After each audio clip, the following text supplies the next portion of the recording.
Assalamualaikum dan salam sejahtera bersama saya Irfan Faruqi untuk agenda Wani. Waktu ini kita berikan tumpuan kepada perkembangan banjir di seluruh negara dan untuk melihat bagaimanakah usaha untuk memastikan bahawa kesengsaraan ataupun kepayahan yang dihadapi oleh mangsa-mangsa banjir ini dapat dikurangkan daripada tahun ke tahun akan mendatang, dan untuk pastikan bahawa bencana ini kita lebih bersedia untuk menghadapinya. Kita bersama-sama dengan tamu dalam talian ketika ini merupakan pengarah daripada Pejabat Pelestarian Universiti Teknologi Malaysia UTM, Profesor Teknologis Insinyur Dr. Muhammad Fadil Maddin. Waktu ini Prof, terima kasih meluangkan waktu bersama kami dan kita nak bangkitkan dahulu persoalan berkenaan dengan pemerhatian Prof untuk banjir yang berlaku di seluruh negara. Paling teruk pastinya dilaporkan ketika ini di Pantai Timur, tetapi juga kita difahamkan di Johor juga ketika ini sedang menuju ke klimaks, dan di Sabah juga dilaporkan ada masa-masa banjir yang terjejas akibat banjir tahun ini. Bagaimana perbandingan Prof tahun ini dan musim banjir pada tahun lalu, Prof? Baik, terima kasih Sarawani. InsyaAllah sedikit daripada perkembangan yang kita lihat dalam media masa menunjukkan bahawa peningkatan dari segi jumlah lokasi yang akan mengalami gejala dari segi banjir menunjukkan bahawa berlaku peningkatan. Jadi situasi ini sebenarnya pada pandangan beberapa pakar dan di mana kita juga mengetahui bahawa beberapa kumpulan-kumpulan yang melihat kepada analisis data mendapati bahawa pada tahun 2024 sehingga 2026 adalah merupakan antara kemuncak kepada dipanggil sebagai status melihat kepada sistem yang diwartakan sebagai salah satu dari segi punca ataupun simptom yang disebabkan oleh perubahan cuaca. Jadi itu adalah merupakan antara prediksi awal yang dilaksanakan beberapa kumpulan saintis yang menunjukkan bahawa taburan hujan, keamatan hujan, intensiti sebagainya akan menunjukkan peningkatan. Dan ini telah pun terbukti di beberapa tempat yang disebutkan tadi, iaitu di kawasan terutamanya di selatan Thailand, di kawasan dengan Sungai Kelantan dan juga Sungai Golok. Begitu juga dengan kawasan yang dipanggil sebagai kawasan monsun timur laut. Jadi ini adalah merupakan antara prediksi dan dijangkakan pada tahun ini akan mengalami masalah banjir ia akan berterusan begitu lama. Jadi bermakna ianya akan bukan hanya sekadar dalam 1-2 hari, mungkin akan beredar dalam sekitar antara 2 hingga 3 minggu. Ya, dan Prof maklumkan kepada kita sebelum kita bersiaran berkenaan dengan ada banyak kawasan yang sebelum ini tidak berlaku banjir, tahun ini mungkin akan berlaku banjir khusus Johor, tapi juga di Kelantan juga dilaporkan perkara yang sama, termasuk juga gugusan Felda di Terengganu yang dimaklumkan oleh pengerusi Felda bahawa selama 40 tahun tanah itu dibuka, kali ini tahun ini pertama kali berlakunya banjir yang memerlukan kepada penelitian dan analisis yang lebih mendalam. Jadi melihat kepada bagaimana ada beberapa kawasan yang tiba-tiba, kalau boleh kita gunakan istilah itu, terlibat banjir untuk tahun ini, adakah itu ada kaitan dengan aspek pembangunan khususnya di sekitar kawasan sungai itu, Prof? Betul. Sebenarnya seperti mana yang saya nyatakan tadi bahawa perubahan faktor yang tidak boleh dikawal iaitu melibatkan kepada perubahan secara global, dia telah menyebabkan berlakunya dipanggil sebagai perubahan secara microclimate ataupun micro cuaca. Jadi antara perubahan yang menyebabkan berlakunya peningkatan di lokasi yang tidak dijangka banjir adalah bertepatan dengan apa yang berlaku dari segi keamatan hujan, intensiti. Sebagai satu contoh, kalau kita melihat kawasan yang di peringkat kawasan pertanian sebagai satu contoh, telah berlakunya proses di mana pembukaan tanah ataupun lapangan yang menyebabkan bahawa intensiti itu tidak dapat diserap oleh tanah ataupun tidak dapat dialirkan dengan sempurna kepada sistem pengairan sedia ada.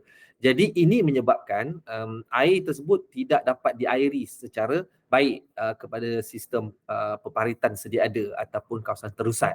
Jadi kalau dijangkakan ataupun dinyatakan secara statistik ataupun analisis ini, ianya adalah bertepatan dengan apa yang kita katakan sebagai perubahan landscape ataupun perubahan daripada guna tanah.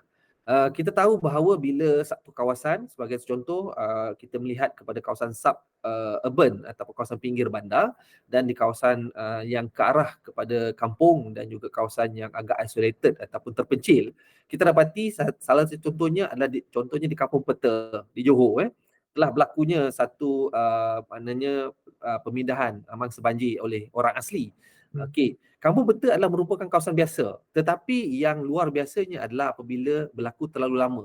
Maknanya proses air untuk mengalir keluar daripada kawasan zoning tersebut adalah terlalu perlahan dan menyebabkan berlaku banjir itu agak lama. Itu yang disebabkan adalah disebab pembangunan guna tanah sedia ada di kawasan hulu dan juga dia membawa kepada kawasan-kawasan yang yang lebih mendatar dan lebih berlembah. Jadi kawasan yang lembah dan mendatar dia akan lebih mudah untuk digenangi oleh air dalam tempoh yang lama.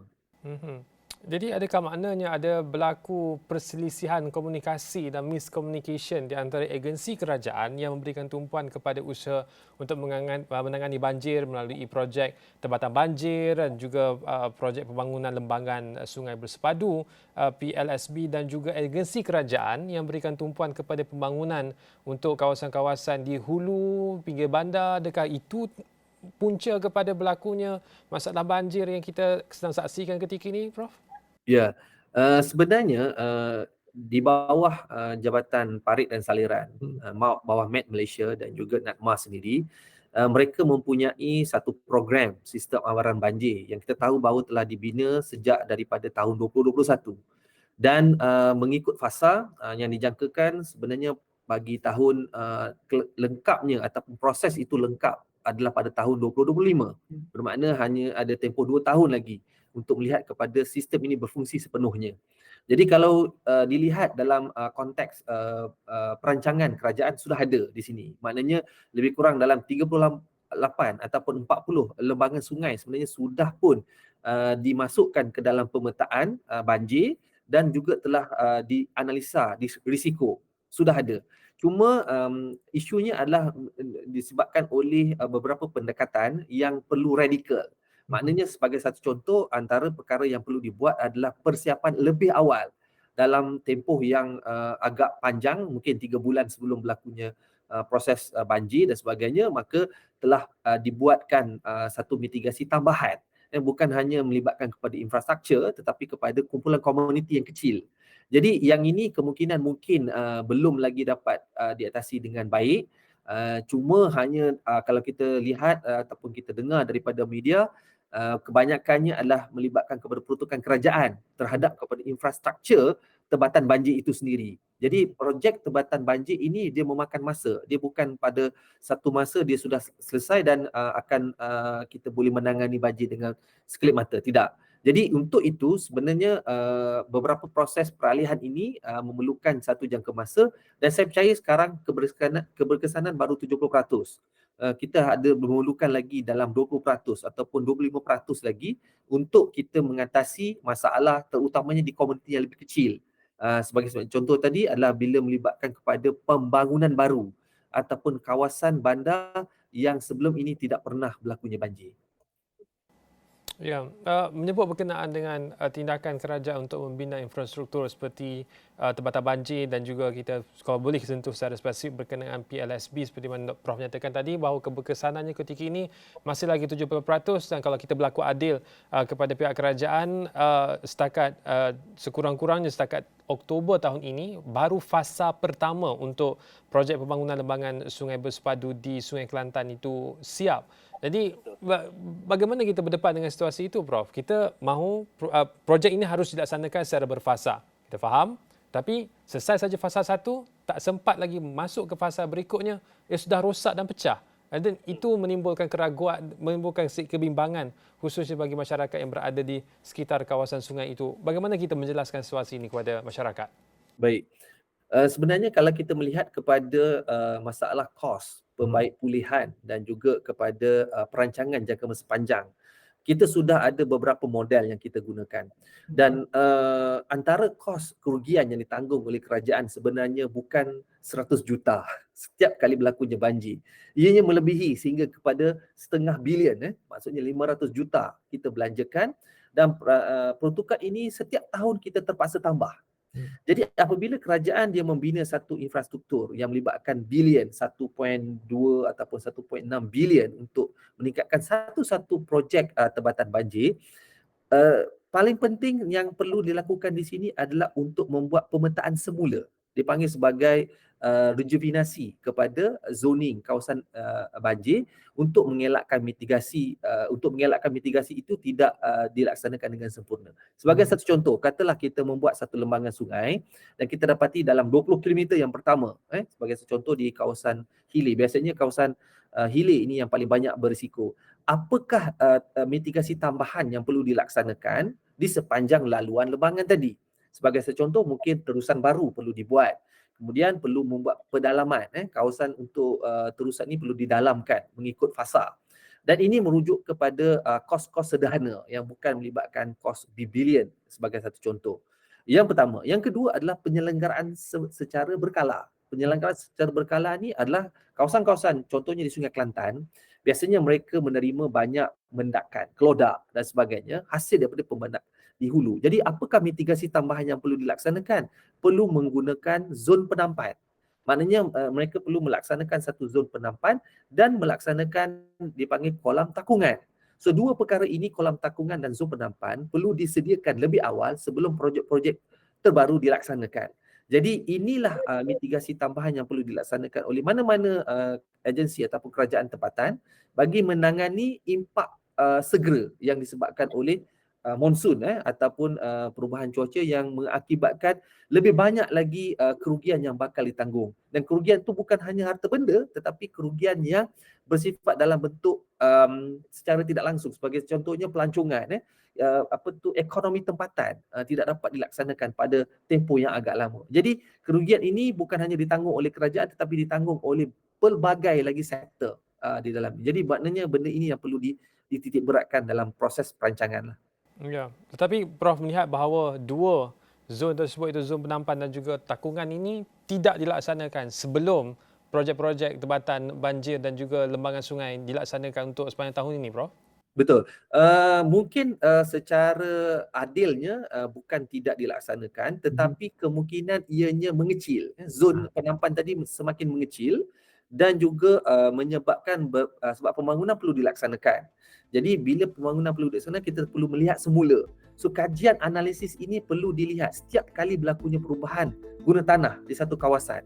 Jadi ini yang sepatutnya diberikan penekanan lebih sinergi di antara agensi dan juga kerajaan negeri. Ini yang dimaksudkan sebagai dari segi melihat kepada solusi terbaik, situasi menang-menang yang dikatakan tadi.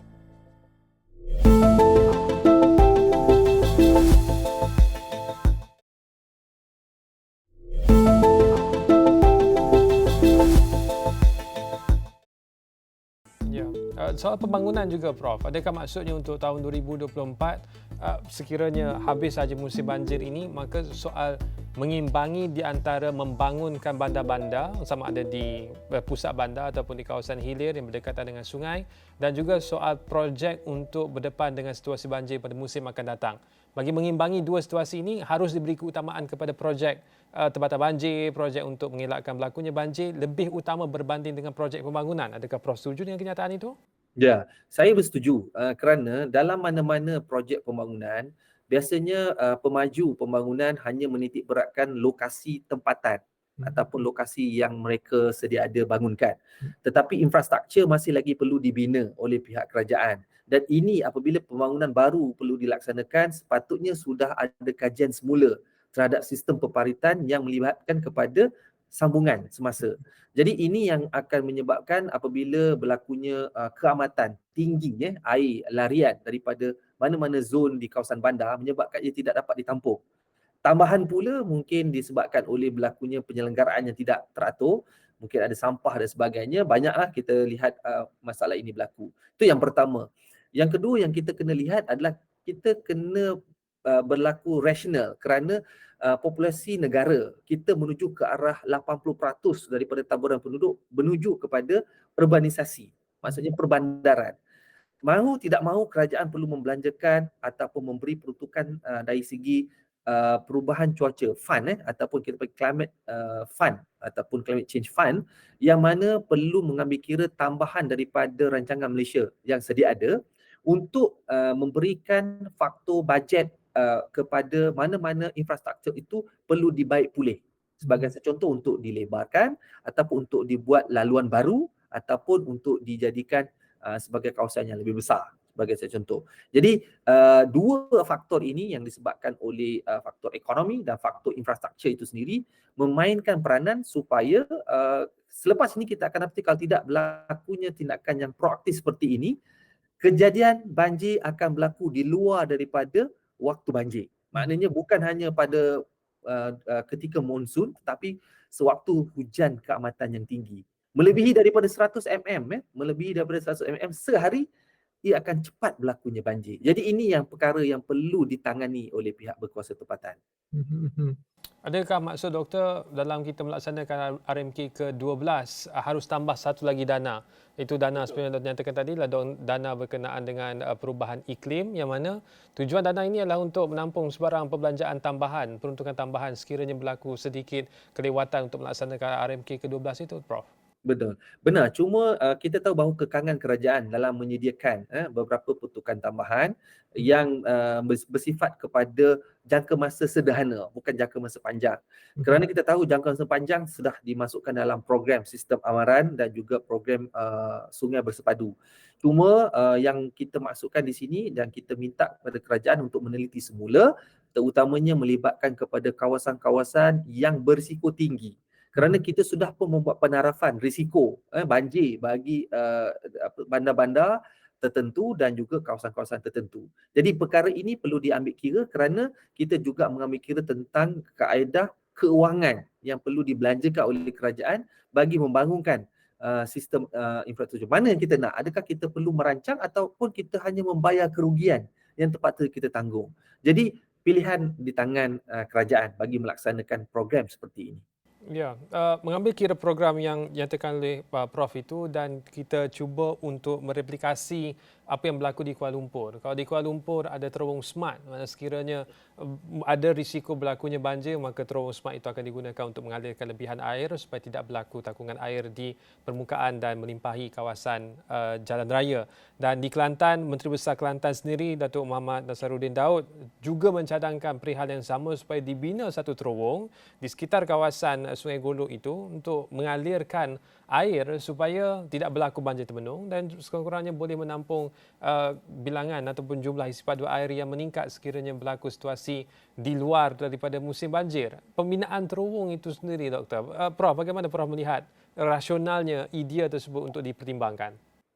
Pembinaan terowong ni bukan boleh dibuat secara sembrono tanpa kajian yang mendalam, terutamanya kerana ia melibatkan kos yang sangat tinggi.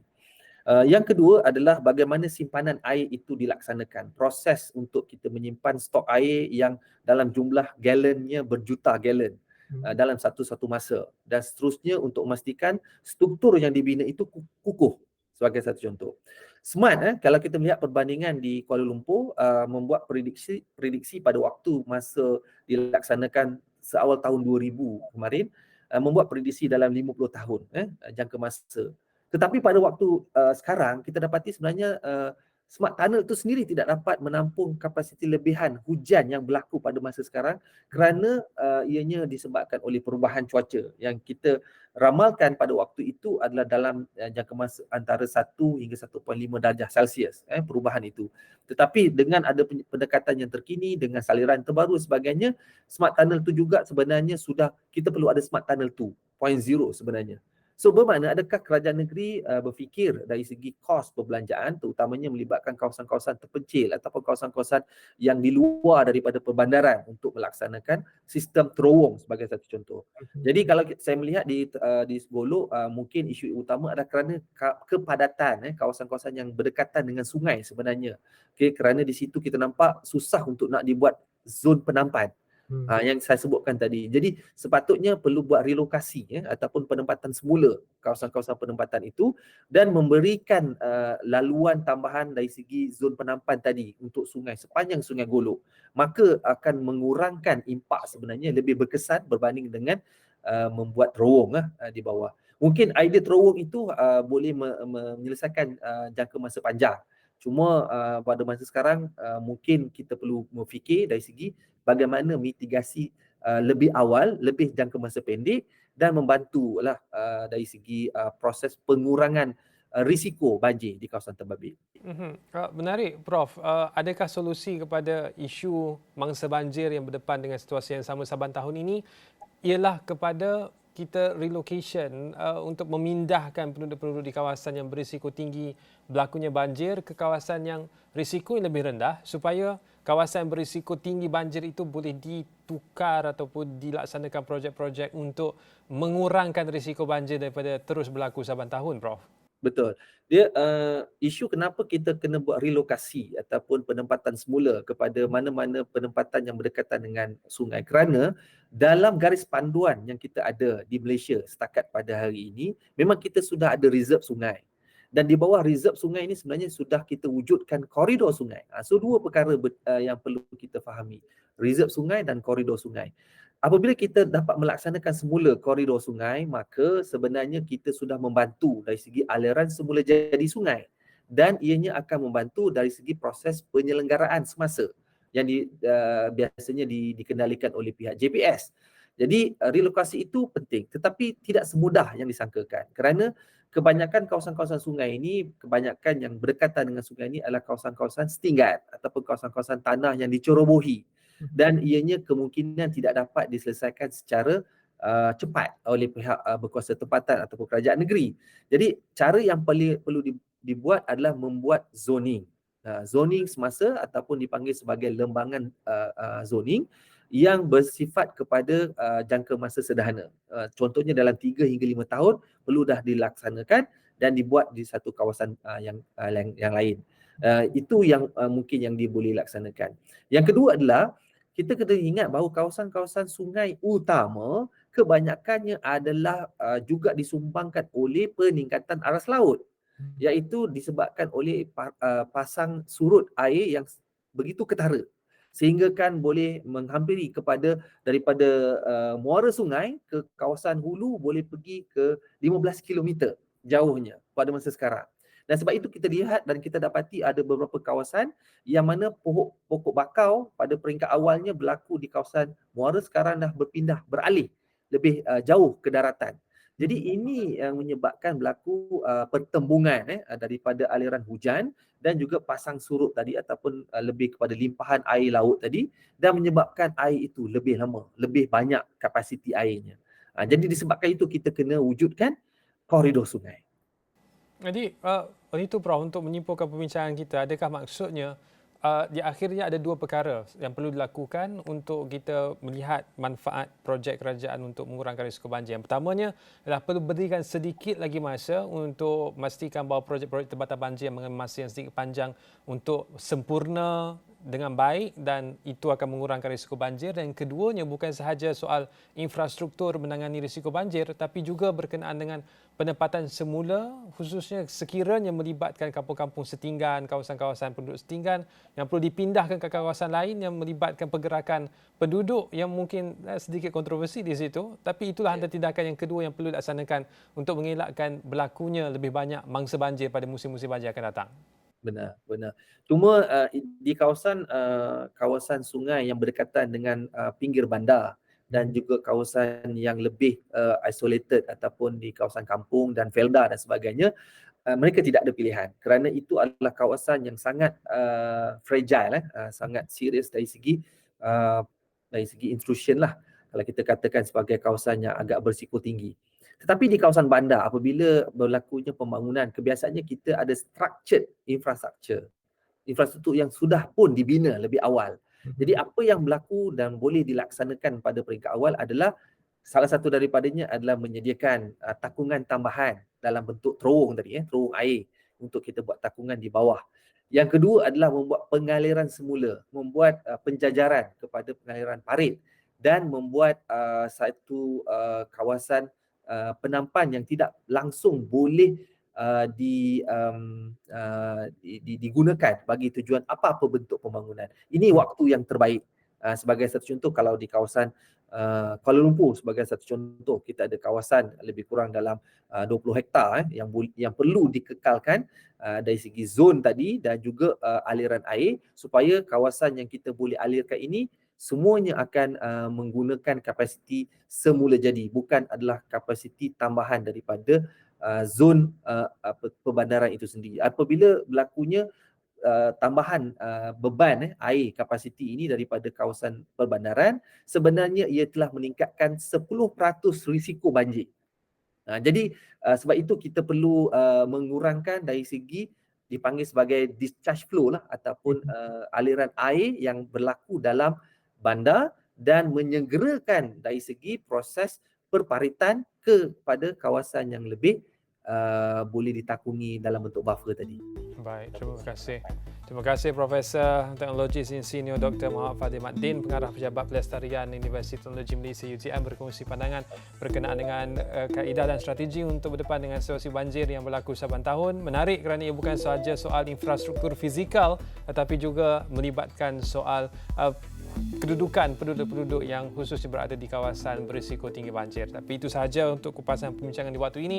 Saya Irfan Faruqi. Salam hormat.